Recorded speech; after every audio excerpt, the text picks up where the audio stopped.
दोस्तों, अगर आपको मार्वल सिनेमैटिक यूनिवर्स आगे का समझना है तब आपको टीवी सीरीज भी देखनी पड़ेगी। ये बात खुद केविन फेगी ने कही थी। इन सब के अलावा यहाँ पे एक और चीज सामने आ रही है कि जो आयरन हार्ट की टीवी सीरीज की बात चल रही थी वो अब हम लोग को कंफर्म होती नजर आ रही है। जी हाँ दोस्तों, फाइनली 2021 में अगर सब कुछ ठीक रहा तो हम लोग को आयरन हार्ट टीवी सीरीज देखने को मिलेगी और उसकी शूटिंग भी ऑलमोस्ट चालू हो जाएगी। लेकिन यहाँ पे जो रिलीज डेट होगी वो 2022 होगी और ये फेज 5 में आएगी। इन सब के अलावा यहाँ पे एक सीक्रेट इन्विजन की टीवी सीरीज की भी प्लानिंग चल रही है जो डायरेक्टली लिंक होगी कैप्टन मार्वल 2 से। तो दोस्तों, हम लोग पूरी बात डिस्कस करेंगे। हम लोग आयरन हार्ट के बारे में जानेंगे, हम लोग शैंग-ची की स्टोरी के बारे में जानेंगे और एक अगला स्पाइडरमैन जो कि दूसरे मल्टीवर्स से आने वाला है मार्वल सिनेमैटिक यूनिवर्स में, उसके बारे में जानेंगे। तो दोस्तों, कंप्लीट वीडियो को स्टार्ट करने से पहले आप लोग वीडियो को कर दीजिए लाइक और कमेंट कीजिए आयरन हार्ट। साथ ही साथ जो लोग मेरे चैनल पर नए आए हैं हमारे चैनल को सब्सक्राइब करके हमारी कॉमिक बुक टॉक्स फैमिली का हिस्सा बन जाइए। अगर हम लोग आयरन हार्ट की टीवी सीरीज की बात करें तो जब भी ये टीवी सीरीज लॉन्च होगी इसमें एक इंडस्ट्रीज का रोल तो बेहद इंपॉर्टेंट होगा जो कि स्टार्क इंडस्ट्रीज है और दूसरी हैमर इंडस्ट्रीज। जी हाँ दोस्तों, आयरन मैन 2 में आपने सुना होगा जस्टिन हैमर जो कि टोनी स्टार्क की कॉपी करता था, उसी के जैसा बनना चाहता था लेकिन वो कभी बन नहीं पाया था। लेकिन उसी के जैसा टेक बनाने के चक्कर में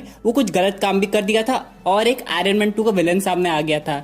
इन सब के अलावा जस्टिन हैमर अभी भी एग्जिस्ट करता है मार्वल सिनेमैटिक यूनिवर्स में, जो आगे जाके हमें थंडरबोल्ट्स टीम में भी दिखाई देगा और आयरन हार्ट सीरीज में भी एक की रोल प्ले करेगा। अब यहाँ पे अभी तो टोनी स्टार्क नहीं है आयरन हार्ट को सपोर्ट करने के लिए और अभी जो इस समय स्टार्क इंडस्ट्रीज को संभाल रहा है लेकिन पूरी तरह उसके टेक को समझा नहीं है वो है हैप्पी होगन। हम लोग ने स्पाइडरमैन फार फ्रॉम होम में देखा था कि कैसे हैप्पी पीटर को सपोर्ट करता था, इसके लिए हर वो काम करता था जिससे उसे टोनी स्टार्क की कमी न लगे।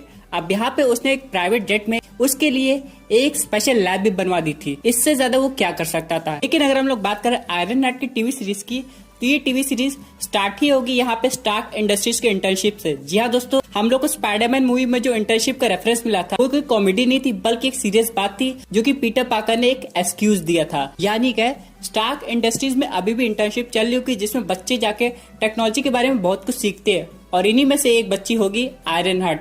वो जाके समझेगी, टेक्नोलॉजी को समझने की कोशिश करेगी लेकिन किसी तरह एक लैब में घुस जाएगी जहाँ पे उसे कुछ आयरन मैन का सामान मिल जाएगा और उस सामान को लेके वहाँ से भाग जाएगी। अब यहाँ पे इसके पीछे बहुत सारे रीजन हो सकते हैं। सबसे पहले रीजन ये हो सकता है कि इंटर्नशिप में उसको उतनी फ्रीडम नहीं मिल रही हो कि उसको टेक्नोलॉजी यूज करने को दिया जा रहा हो, बस उसे दूर से टेक्नोलॉजी दिखाई जा रही हो लेकिन उसकी क्यूरियोसिटी इतनी बढ़ जाती है कि वो टेक्नोलॉजी लेके भाग जाती है। लेकिन जैसे हैप्पी होगन को पता चलता है उसका पीछा करता है, लेकिन जब हैप्पी होगन ये देखता है कि टोनी स्टार्क की तरह बहुत कुछ इन्वेंट कर सकती है तो उसे रिक्रूट कर लेता है। यही से शुरुआत होगी आयरन हार्ट की स्टोरी लाइन की। लेकिन अभी भी एआई का रेफरेंस नहीं दिया गया है जो कि है आर्टिफिशियल इंटेलिजेंस टोनी स्टार्क का। अभी तक टोनी स्टार्क का कोई रेफरेंस अगर आता तो ऑडियंस को और ज्यादा मजा आ जाता, लेकिन ये 2-3 सीरीज जब खत्म हो जाएगी तब हो सकता है कोई टोनी स्टार्क का रेफरेंस आए या फिर आयरन हार्ट खुद का एक एआई डिजाइन करे टोनी स्टार्क से इंस्पायर होके जिसकी आवाज और जिसका लुक एग्जैक्ट टोनी स्टार्क जैसा हो।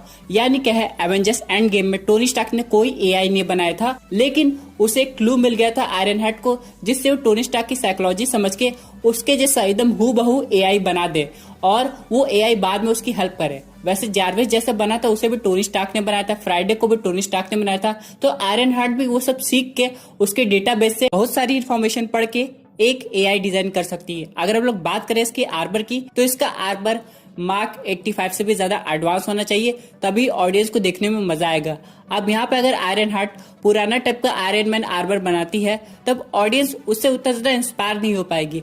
लेकिन अगर यहाँ पे मार्क 85 से ऊपर आर्मर हम लोग को देखने को मिलता है जिसमें नैनोबॉट्स के अलावा वाइब्रेनियम का भी यूज हुआ हो तब कुछ बात लगेगी। यहाँ पे अगर इसे वाइब्रेनियम वाला आयरन मैन आर्मर बनाना है तब इसे वकांडा जाना पड़ेगा या फिर इसे शूरी के साथ काम करना पड़ेगा। लेकिन यहाँ पे इसे एक टफ कंपटीशन देना आ सकता है हार्ली भी अपना खुद का एक आयरन मैन आर्मर बना रहा होगा और जब वो आयरन हार्ट को देखेगा तब वो अपना टेक सामने लेके आएगा। बहुत समय से हार्ली किसी को अपना टेक नहीं दिखाया, यहाँ तक कि टोनी स्टार्क भी उससे मिल नहीं पाया था और इसी वजह से हार्ली भी टोनी स्टार्क को एक अच्छा खासा ट्रिब्यूट देना चाहता था और काफी टाइम से एक ऐसा आर्मर बनाना चाहता था जिसे देख के टोनी स्टार्क खुश हो जाए। और जब उसे पता चलेगा कि आयरन हार्ट भी कुछ ऐसा ही काम कर रही है तब वो सामने आ जाएगा। यानी कि उस टीवी सीरीज में हम लोग को आयरन हार्ट के अलावा यहाँ पे हार्ली भी अपना आर्मर के साथ नजर आएगा। इन सब के अलावा चलिए दोस्तों बात करते हैं अपने अगले अपडेट की जो कि है स्पाइडरमैन 2099 से। यहाँ पे दोस्तों मल्टीवर्स के ओपन होने के बाद बहुत सारी अपॉर्चुनिटी है लेकिन यहाँ पे मल्टीवर्स 2 तरीके से खुलता है, एक तो जादू की वजह से, दूसरा साइंस की मदद से। अगर हम लोग बात करें doctor strange multiverse of madness की तो उस मूवी में पूरा का पूरा मैजिक कर रोल होगा मल्टीवर्स को ओपन करने के लिए, अलग अलग रियलिटी को वापस लाने के लिए। और लेकिन अगर हम लोग टीवी सीरीज की बात करें जिसमें स्पाइडरमैन 2099 किसी ऑल्टरनेट यूनिवर्स से इस यूनिवर्स में आएगा, तो वो मल्टीवर्स का पोर्टल ओपन करना पूरा का पूरा टेक्नोलॉजी बेस होगा। आप लोग देखे होंगे स्पाइडरमैन इनटू स्पाइडरवर्स, जिसमें यहाँ पे जो किंग पिन था जो मल्टीवर्स खोलता था वो एक टेक्नोलॉजी का यूज करता था, मैजिक का यूज नहीं करता था। इसी तरह अगर स्पाइडरमैन 2099 की टीवी सीरीज आ रही है तो उसमें भी कुछ ऐसा ही दिखाया जाएगा, जिससे ये वाला स्पाइडरमैन इस यूनिवर्स में आ जाएगा कुछ समय के लिए। और एक केस में ऐसा भी हुआ है कि जो हमारा पीटर पार्कर है वो फ्यूचर में चला गया है और ये वाला स्पाइडरमैन कुछ समय के लिए करंट अर्थ पे आ गया। ये स्टोरी लाइन भी काफी इंटरेस्टिंग है, जो आगे जाके स्पाइडरमैन 3 या फिर अगर स्पाइडरमैन 4 मूवी भी आती है तो उससे लिंक हो जाएगी। इस टीवी सीरीज से रिलेटेड मैं आपको एक और बात बताना चाहता हूँ कि ये जो टीवी सीरीज है ये मार्वल स्टूडियोज और सोनी पिक्चर्स वाले मिलके बना रहे हैं, यानी कि इस टीवी सीरीज का बहुत इंपॉर्टेंट रोल होने वाला है अगर हम लोग को लाइव एक्शन स्पाइडरवर्स मूवी देखनी है। इन सब के अलावा चलिए बात करते हैं अपने अगले अपडेट की, जो कि रिलेटेड है डेयर डेविल से। बहुत लोग ये सुन के बहुत ज्यादा परेशान थे कि डेयर डेविल हम लोग को स्पाइडरमैन 3 में नहीं दिखाई देगा, लेकिन अब उनकी परेशानी दूर होने वाली, क्योंकि डेयर डेविल, पनिशर, ये सारे सुपर हीरोज की टीवी सीरीज फिर से एक बार मार्वल सिनेमैटिक यूनिवर्स में दिखाई देगी और इस बार प्रॉपर्ली इनकी स्टोरी लाइन मेन मूवी से कनेक्ट हो जाएगी और ये लोग आगे जाके मून नाइट और घोस्ट राइडर के साथ काम करेंगे। अब ये जो मून नाइट की टीवी सीरीज है ये तो आगे जाके मूवीज में हम लोग को दिखाई देगी, लेकिन घोस्ट राइडर भी पहली बार मार्वल सिनेमैटिक यूनिवर्स में नहीं आ रहा है, बल्कि उसका रेफरेंस और उसका cameo agents of the shield में हम लोग को दिखाई दिया था, लेकिन प्रॉपर तरीके से उसका फिल्म्स में यूज नहीं हुआ था। लेकिन अब तरीका आ गया है घोस्ट राइडर को प्रॉपरली इस मूवीज में लाने का। जब ये सारे सुपर हीरोज का टीम अप होगा तो ये टीम अप एकदम अलग लेवल का होगा। चलिए दोस्तों बात करते हैं अपने अगले अपडेट की, जो कि रिलेटेड है शैंग-ची की ओरिजिन मूवी स्टोरी से और साथ ही साथ उसके पावर से। अब यहाँ पे जो मूवी स्टार्ट होती है वो शैंग-ची से होती जब वो छोटा बच्चा था। अब यहाँ पे वो ऑर्फनेज में रहता था, लेकिन ये एक टाइप का स्पेशल ऑर्फनेज था जहाँ पे उन्हीं बच्चों को रखा जाता था जिनके पास सुपर पावर्स थी, और इस ऑर्फनेज को चलाता था मैंडरिन। नहीं, आप लोग गलत मत समझिएगा, ये आयरन मैन 3 का नकली मैंडरिन नहीं है बल्कि असली मैंडरिन। अब ये उन बच्चों को ट्रेन करता था, लेकिन शैंग-ची किसी तरह वहां से भाग जाता था, क्योंकि ना तो उसे वो ऑर्फनेज पसंद था ना ही वो असली मैंडरिन। अब यहाँ पे शैंग-ची धीमे धीमे बड़ा हो जाता था, लेकिन मैंडरिन भी तब तक उसको खोजता रहता था। किसी तरह मैंडरिन उसको ढूंढ लेता था और बताता था कि अगर तुम मेरी हेल्प करोगे एक टूर्नामेंट में जीतने के लिए तो मैं तुम्हें आजाद कर दूंगा। फिर शैंग-ची बोलता था वो कैसा टूर्नामेंट है। फिर मैंडरिन एक्सप्लेन करता था अगर उस टूर्नामेंट को कोई जीत लेगा तो उसको मैजिकल 10 रिंग्स मिलेगी जिसमें अलग अलग पावर्स होती है, लेकिन वो रिंग्स जीत के तुम मुझे दे देना और फिर मैं तुम्हें आजाद कर दूंगा।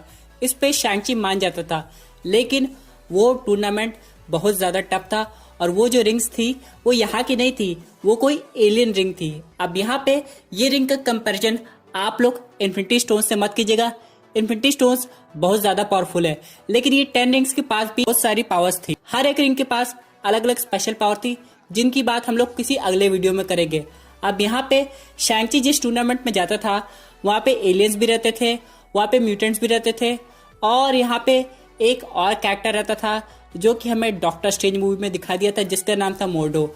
अब ये जो कैरेक्टर है ये बाद में इवल हो जाता था, आप लोग ने पोस्ट क्रेडिट सीन में देखा होगा। और डॉक्टर स्ट्रेंज को हराने के लिए ये भी इस टूर्नामेंट में आता था, उसको लगता था कि ये वो रिंग जीत लेगा। लेकिन यहाँ पे अगर हम लोग म्यूटेंट्स की बात करें तो म्यूटेंट्स में ओमेगा रेड भी आ सकता है, लेकिन इसके अलावा बहुत सारे ऐसे म्यूटेंट है जिनको अभी रिवील नहीं किया गया। अगर हम लोग बात करें शैंग-ची की पावर्स की, तो इसकी पावर्स ये है कि ये एक बार में कई रूप ले सकता है, यानी अपने आप को डुप्लीकेट कर सकता है। एक तरफ शैंग-ची खाना बना रहा होगा, एक तरफ शैंग-ची टीवी देख रहा होगा, एक तरफ कोई और काम कर रहा होगा। इसी पावर्स का यूज वो फाइट में करेगा, लेकिन ये पावर्स को कैसे डिस्क्राइब किया जाएगा, इसकी ओरिजिन कैसे बताई जाएगी, ये तो मूवी में पता चलेगा। लेकिन ये जो टूर्नामेंट होने वाला होगा ये काफी ज्यादा इंटरेस्टिंग होगा।